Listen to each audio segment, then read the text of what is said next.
ভালোবাসা হচ্ছে একটা আদর্শ ব্যাপার, আর বিয়ে হচ্ছে বাস্তব।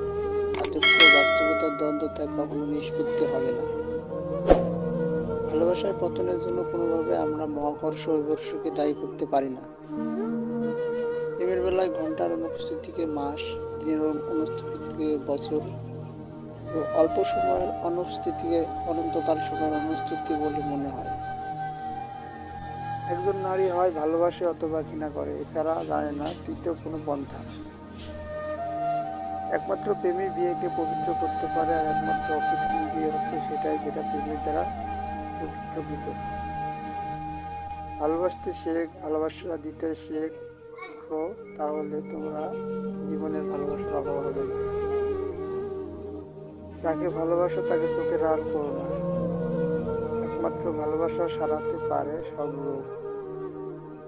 পাখিরা বাসা বাঁধে লতা পাতা দিয়ে, আর মানুষ বাসা বাঁধে ভালোবাসা দিয়ে। মানুষের জীবন হলো একটি ফুল, আর ভালোবাসা হলো বন্ধুস্বরূপ। ভালোবাসা দিয়ে মরুভূমিতে ফুল ফোটানো যায়। ভালোবাসা হৃদয়ের দরজা মুহূর্তে খুলে দেয়। ভালোবাসা হচ্ছে জীবনের বন্ধু। ভালোবাসার মধ্যে জোয়ার ভাটা আছে, গভীর ভালোবাসার কোনো চিত্রপট নেই। যে ভালোবাসে কিন্তু প্রকাশ করে কম, সেই ভালোবাসার ক্ষেত্রে প্রকৃত। ভালোবাসা দিয়ে কেবল ভালোবাসার ঋণ পরিশোধ করা যায়। ভালোবাসার কোনো অর্থ বা পরিমাণ নেই। ভালোবাসা এমন একটি প্ল্যাটফর্ম যেখানে সব মানুষ দাঁড়াতে পারে। অন্ধভাবে কাউকে ভালোবাসলে তার ফল শুভ হতে পারে।